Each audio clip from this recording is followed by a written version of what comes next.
ଏହି କାହାଣୀଟି ହେଉଛି କୋଲକାତାର କାହାଣୀ। କୋଲକାତାରେ ଗୋଟିଏ ହୋଟେଲ ଅଛି, ଆଉ ସେହି ହୋଟେଲରେ ଗୋଟିଏ ଘର ଅଛି, ଘର ନମ୍ବର 303। ଲୋକେ କହନ୍ତି ଏ ଘରେ ଯିଏ ଆସି ରହେ ତାର ଜୀବନ ପୁରା ବଦଳିଯାଏ ବୋଲି। ହେଲେ କ'ଣ ଅଛି ସେ 303 ନମ୍ବର ଘର ଭିତରେ, ଆସନ୍ତୁ ଜାଣିବା। ନମସ୍କାର, ମୁଁ ରିତିକ, ଆପଣ ଦେଖୁଛନ୍ତି ସ୍କେରି ଟିଭି ଓଡ଼ିଆ। ଆଗକୁ ଏମିତି ଭୂତ କାହାଣୀ ଦେଖିବାକୁ ଏହି ଚ୍ୟାନେଲକୁ ସବସ୍କ୍ରାଇବ କରି ବେଲ୍ ଆଇକନକୁ ଦବାଇ ଦିଅନ୍ତୁ। ଲୋକ କହନ୍ତି ଏହି ହୋଟେଲ ହେବା ଆଗରୁ ଏଠାରେ ଗୋଟିଏ ବସ୍ତି ଥିଲା, ଆଉ ସେଠାରେ ଗୋଟିଏ ଘର ନମ୍ବର ଥିଲା 303। ଏହି ଘରେ 5 ଜଣ ରହୁଥିଲେ। ହେଲେ ଦିନେ ରାତି ସମୟରେ ଯେତେବେଳେ ସେମାନେ ସମସ୍ତେ ଶୋଇପଡ଼ିଥିଲେ, ସେତେବେଳେ କିଛି ଚୋର ଘରକୁ ପଶି ଚୋରି କରୁଥିଲେ। ତ ପରିବାରଟି ଶବ୍ଦ ପାଇ ଉଠି ପଡ଼ିଲେ। ହେଲେ ଚୋରମାନେ ଗୋଟିଏ ପରେ ଗୋଟିଏ ପରିବାରର ସମସ୍ତଙ୍କୁ ମାରି ଦେଇଥିଲେ। ହେଲେ ଏମାନଙ୍କର ଆତ୍ମା ସେହି ଘରେ ରହିଗଲା। ଆତ୍ମା ଭୟରେ ସେଠାରେ ଧୀରେ ଧୀରେ ଆଉ କେହି ରହିଲେ ନାହିଁ, ଆଉ ବହୁତ ସମୟ ଧରି ବସ୍ତିଟି ଶୂନଶାନ ହୋଇ ପଡ଼ିଥିଲା। ହେଲେ କିଛି ବର୍ଷ ପରେ ଜଣେ ଧନୀ ବ୍ୟକ୍ତି ସେହି ଜାଗା କିଣି ସେଠାରେ ଗୋଟିଏ ବଡ଼ ହୋଟେଲ ତିଆରି କଲେ।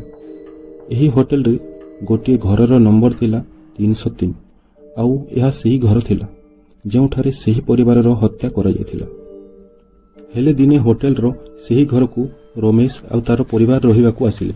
ସାଙ୍ଗେ ତାର ପତ୍ନୀ ରୋହିଣୀ ଆଉ ତାର ଛୋଟ ପୁଅ ରାଜା ଥିଲେ। ସେମାନେ ହୋଟେଲରେ 7 ଦିନ ପାଇଁ ରହିବାକୁ ଆସିଥିଲେ। ପାଖାପାଖି 2-3 ଦିନ ସବୁ ଠିକ୍ ଥିଲା। ତାପରେ ସେମାନଙ୍କୁ ଏହି ଘରର ସତ କଥା ଜଣାପଡ଼ିଲା। ରାତି ପ୍ରାୟ 1ଟା ହେବ। ରୋହିଣୀକୁ ଶୋଷ ଲାଗୁଥିଲା, ତ ସେ ପାଣି ପିଇବା ପାଇଁ କିଚେନକୁ ଗଲା।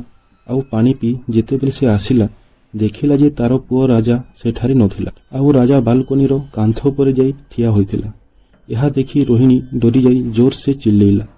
ରମେଶ ଉଠି ପଡ଼ିଲା ଆଉ ଦୌଡ଼ି ଆସିଲା, ଆଉ ଦେଖିଲା ତା ପୁଅ ରାଜା ବାଲକୋନିର ତଳକୁ ଡିଗିବାକୁ ଯାଉଥିଲା। ସେମାନେ ଡରିଗଲେ, ଆଉ ରାଜାକୁ ଡାକିଲେ ମଧ୍ୟ ସେ ଶୁଣୁନଥିଲା। ରମେଶ ଧୀରେ ଧୀରେ ରାଜା ପାଖକୁ ଗଲା, ଆଉ ତାକୁ ଧରି ପକାଇ ପାଖକୁ ଆଣି ଆସିଲା। ଆଉ ସେମାନେ ତାକୁ ଗାଳି କରୁଥିଲେ। ହେଲେ ରାଜା ସେମାନଙ୍କ କଥାକୁ ଜମାରୁ ଶୁଣୁନଥିଲା, କାରଣ ତା ଦେହରେ ଗୋଟିଏ ଆତ୍ମା ଥିଲା ଯିଏ ତାହାକୁ ଏହା କରାଉଥିଲା। ଆର ଦିନ ବି ସେମିତି ଘଟଣା ହେଲା। ରାଜା ପୁଣି ଯାଇ ବାଲକୋନିର ଉପରେ ଠିଆ ହୋଇଗଲା, କିନ୍ତୁ ରାଜାକୁ ତା ମା ବାପା ପୁଣି ଆଣି ଆସିଲେ।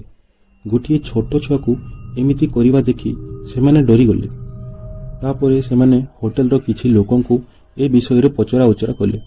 ଜଣାପଡ଼ିଲା ଯେ ସେହି ଘରେ କିଛି ଆତ୍ମାର ସାୟା ଅଛି, ଆଉ ରାଜାର ଦେହରେ ଆତ୍ମା ଥିଲା।